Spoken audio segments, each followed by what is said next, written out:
पूरी दृढ़ता से देश की एक एक इंच जमीन की, देश के स्वाभिमान की रक्षा करेगा। भारत की एक इंच जमीन को भी दुनिया की कोई ताकत छू नहीं सकती है, उस पर कब्जा नहीं कर सकती। पूरे देश से मोदी ने बोला झूठ।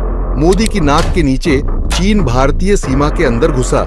एक तरफ जम्मू कश्मीर में लगातार आतंकी हमलों से देश के जवान शहीद हो रहे हैं, आम लोग मारे जा रहे हैं, तो दूसरी तरफ चीन की सेना भारत की सीमा में घुसपैठ कर रही है। न नोटबंदी से आतंकवाद रुका, न 56 इंच के सीने से चीनी घुसपैठ रुकी।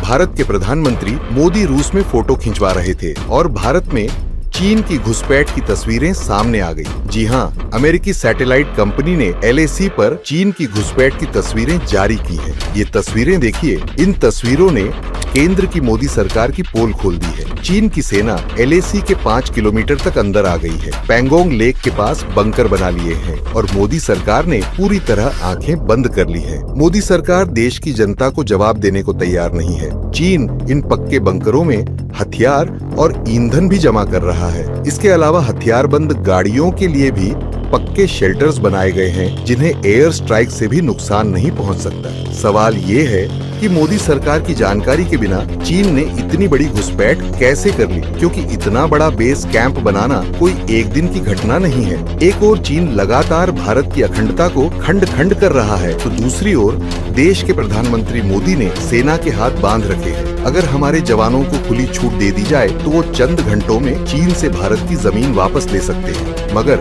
मोदी सरकार ने हमारे वीर जवानों को मजबूती देना तो दूर, पिछले 5 साल में भारतीय सेना से 3 लाख सैनिक कम कर दिए हैं। देश के प्रधानमंत्री को चीन की इस हरकत पर, अपनी चुप्पी और नाकामी पर तुरंत जवाब देना होगा। ये देश अपनी सीमाओं से समझौता किसी भी कीमत पर बर्दाश्त नहीं करेगा।